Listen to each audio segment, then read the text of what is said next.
In 2009, I came back from having spent many years in the United States, and I managed to persuade The Economist that it was time to introduce a business column. And we thought for a long time about calling it Wilson, after James Wilson, who was the founder of The Economist, who was a businessman, an entrepreneur, a rather great man in many ways, and funded Bagehot's enterprise. But then we thought the name Wilson doesn't really work. You think of Harold Wilson here, you think of President Wilson in the United States. It just doesn't get the blood flowing. So we thought for a long time couldn't really find a name. And then eventually, thankfully, we thought of the name Schumpeter. And no sooner did the name Schumpeter come out of the mouth of the great inventor of that term, me, but we all agreed on the fact that it would work, basically because I think the notion that we live in an age of creative destruction, of disruption. Schumpeter talks about the great gales of creative disruption blowing through the economy, seemed exactly right. We seem to be moving from the age of Keynes to the age of Schumpeter, from the age of managed capitalism to the age of the entrepreneur, and so we immediately thought we would call the column that. And I think that was an exactly right decision, that we have seen over the last few years a succession of huge disruptions in the economy. So many disruptions, really, that I think it's reasonable to say that we actually live in an age of disruption, much more than we've seen for a long period of time. The pace of technological change has become faster, and the impact of that technological change has become more pervasive than anything that we've seen before. Schumpeter himself said that the great function of capitalism was to take the silk stockings that Elizabeth I wore and turn them into something that any shop girl could afford. That took 3 centuries. Now we see the mobile phone having gone from something that was an exotic thing that very, very few people used in the mid-1990s to something that most people on Earth, including many, many poor people, use. So the pace of technological dissemination is incredibly fast at the moment. I think the television took from invention to common usage about 70 years, electricity took about 50 years, the internet took less than 10 years. And the internet is also, at the same time, mutating at an extraordinary speed. Having been just something that you looked at for information, it's become social, it's become all-pervasive, and it's become mobile. So the pace of technological change is absolutely extraordinary. Similarly, the pace of capital flow is extraordinary and extraordinarily disruptive. You see something rather arcane in the housing market, swaps and things like that, becoming something that actually subverts the whole stability of the global capitalist economy in 2007, 2008. Then we have globalization, again, a force which is changing the world very, very quickly, and which I think is actually much closer to the beginning than to the end of globalization. I think we're much closer to the beginning than the end of globalization. I think about 20% of traffic on the internet crosses borders, about 5% of investment capital crosses borders at the moment. We have a very, very long way to go with globalization. So the forces of disruption, I think, are going to get worse and worse, or better, whatever your perspective is. And I think they're also going to become much more pervasive. We have this notion, I think rightly so, that at the moment software eats everything. Software has been at the heart of technological change recently. We've had Moore's law, which dictates the amount of information you can pack onto a silicon disk doubles every 18 months. That extraordinary pace of change is spreading throughout the economy. It's affecting, let's say, the car industry, other forms of manufacturing through 3D printing. We're having software spreading everywhere and changing the logic of economic development and the pace of change. So Bill Gates once said that if we'd seen the amount of progress in the car industry that we've seen in the computer industry, the average car would now cost about $25. Now, we're probably not going to see that, but I think what we are going to see is a sustained fall in the basic price of what you can get in your car, and very radical changes in the way that you relate to your car, for example, and of course, with the eventual rise of self-driving cars. So 3 big disruptions which all reinforce each other, and disruptions which are changing the very nature of the companies that we work for and the way that management of those companies operates. So basically what we see now at the moment is a huge premium on companies that are asset light and people light.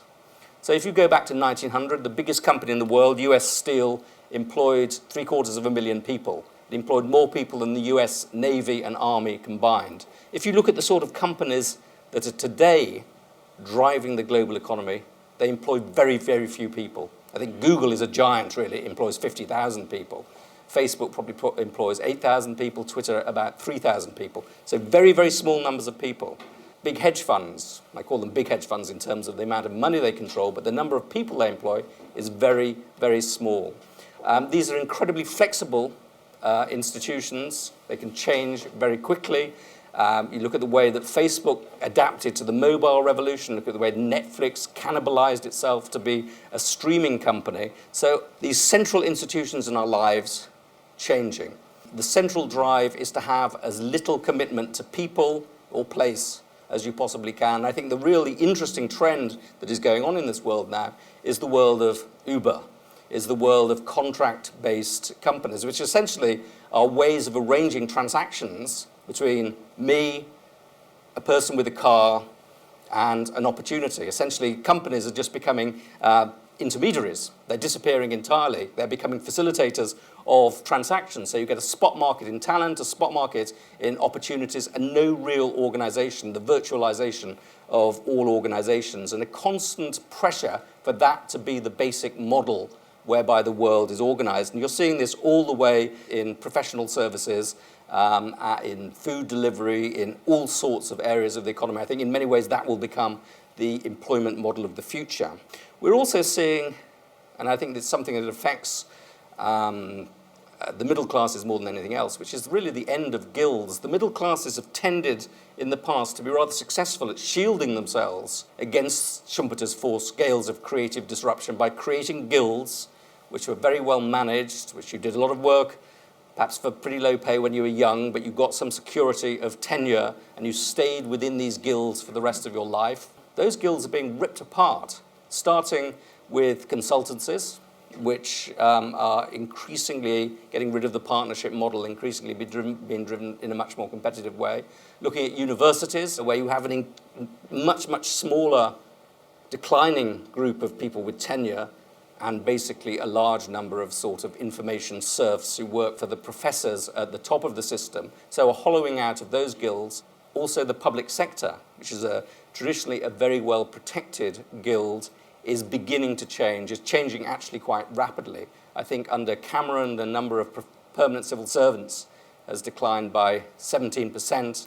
There's an increasing sense that what the public sector is a platform which provides services to people, plugs into NGOs, plugs into the private sector, plugs into all sorts of other service providers, ceases to be something that's exclusive and provides lifelong employment, and becomes, in a sense, something defined by the service that it provides. And also, I think that technology is massively changing two of the most important parts of this guild. One is education.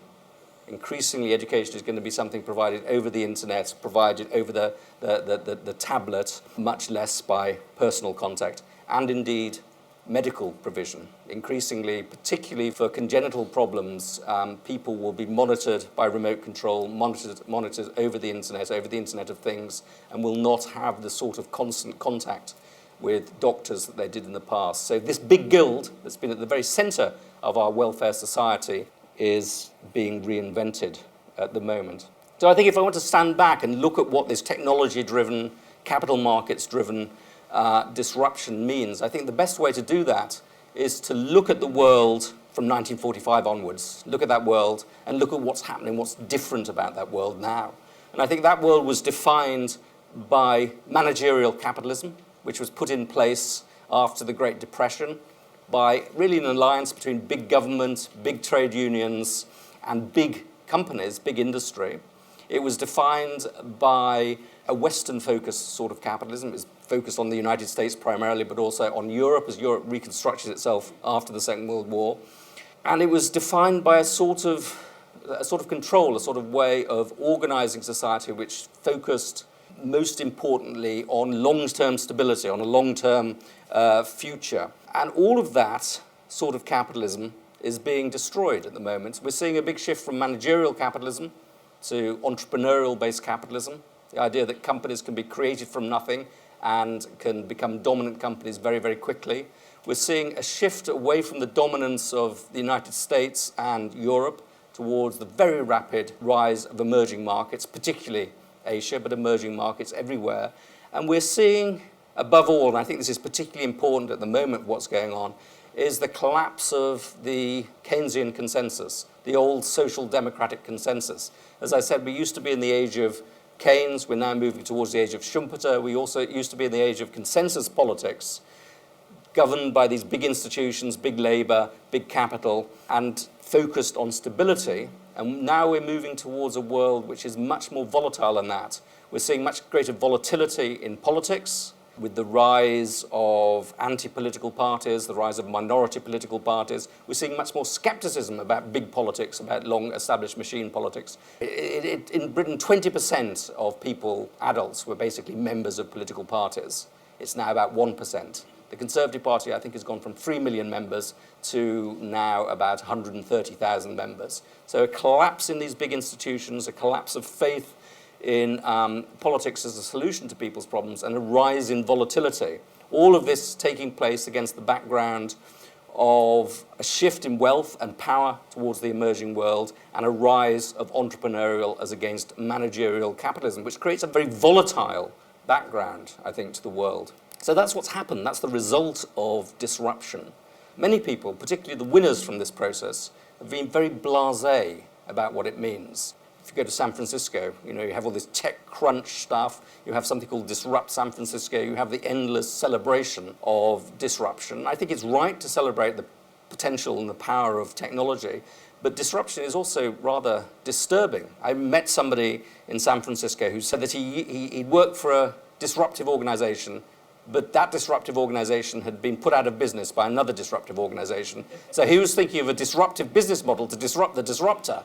And I think, well, that's all right if you've got a trust fund and if you've got a fairly stable life. But what's happening in society at the moment, I think, is much more difficult than that. It's quite all right to move house, to move to another part of the world, to move to a new job, if you're moving to a job with better pay, a house with more rooms, a nicer environment. But what's happening to large numbers of people in the world at the moment is they're having to disrupt themselves for less pay or the same pay. They're moving house, they're moving jobs, and they're not doing any better. And I think this general sense of churn and change, but for no great benefit, is creating some big problems. So this disruptive revolution that we've seen is unleashing some demons which were controlled during the great age of managerial capitalism. It's unleashing the demon of inequality, massive growth in inequality, as so much of the benefits of disruption is captured by a tiny proportion of people. It's unleashing the demon of the disposable worker. The average time that a worker will stay in a job in the retail sector, which is the biggest employment sector in the United States, is 3 years now. The number of people who had permanent jobs in that sector, as opposed to temporary jobs, has gone from 70% to 30%. So the disposable worker, and I think it's leading to the rise of identity politics, both in the worst sort of ISIS sort of sense, but also pervasively in the UKIP sense, in the Scottish nationalist sense, in the Basque sense. People are clinging, as their society, as their world is disrupted, they cling to things that give them a sense of identity. So I think we should be very careful about being blasé about this disruptive world. It's a very dangerous world in some ways. I think the worst thing that we can do about it is to try and stop it, because what you will do essentially is to cut off any of the benefits without actually stopping it, because it'll find ways of coming in through the back door if it doesn't come in through the front door. There are many people who talk about inclusive capitalism, about conscious-driven capitalism as a way of improving things. I'm very skeptical about that personally, because I think that quite often it's an excuse for big incumbent companies to protect themselves against competition. And quite often, the more that you qualify capitalism in these senses, the more you create inclusive or socially responsible capitalism, the more you make it more difficult to create jobs, and it's the creation of jobs that I think is particularly vital at this moment. Another more respectable argument is education. All we need to do is educate people more. This is the sort of mantra of quite a lot of liberal capitalists: just put more money in education and you will solve all of these problems, because if society is going to churn, you have to prepare people for the churn. Again, I think that can easily be overplayed. I don't think it's the cure-all that it used to be thought to be, and I think many of these disruptions are actually are hitting educated workers as much as they have in the past hit manual workers. We're seeing big areas of the professions, big areas of the educated classes being affected by this. It's very, very hard to deal with, but I would point to two things that we need to do. One is that a lot of these disruptive technologies are also opportunities for dealing with many of the worst problems that we experience. If you think of our living standards, our collective living standards, the thing that really have held us back, have stagnated wages, have been healthcare costs, education costs, government costs and taxes, human services costs. And I think we are beginning to see, because of new technology, a real possibility of controlling the costs of human services, delivering education well but cheaply, delivering healthcare, or at least controlling the rising costs of healthcare. So we're beginning to get the sort of productivity improvements that we had in the manufacturing sector, in the information sector. And I think also when it comes to equality, we can, through the internet, through tablets and the rest of it, provide an extraordinary amount of educational and opportunity to poorer people, particularly in the emerging world, that it's getting cheaper to put people in contact with the best minds and the best teachers in the world. I think that Bill Gates himself gets his children to learn to go over their home on the Khan Academy. That's free, that's on the internet. The richest man in the world and everybody else can use the same technology basically to catch up with things. So there is a very bright side to this technology which we need to use and exploit. And finally, I think that one thing that we need to look at more and more, I'm more and more convinced about this, is different forms of ownership, different forms of capitalism. We've become fixated, particularly in this country, on public companies, on shares which are constantly traded, on broadly held companies. And I think different sorts of ownership, which have a longer-term perspective, can act as a sort of moderating influence on this sort of hyper-capitalism that we have at the moment. I would point to the role of family companies, which have a long-term view of the future and some sort of commitment to durability. I'd also point to different models of ownership, cooperative ownership, the John Lewis model, various other sorts of models of partnership, again, which can be a sort of counteraction to this hyperactivity of capitalism. But I would hasten to say that I don't think there are any very simple solutions to this problem. I think this is going to be a disruptive period that we're going through, and it's going to be a disruptive period that will fatally affect the sort of comfortable guild-dwelling sections of society who've traditionally been protected from this. You know, the educated middle classes, and a radicalized educated middle class is one of the most disruptive forces in the world. So the great problem with disruption, I think, at the moment, is that we will actually have a huge backlash against capitalism unless we can do something to moderate and control and constrain some of those forces which have been unleashed by the man under whose name I write, Mr. Schumpeter.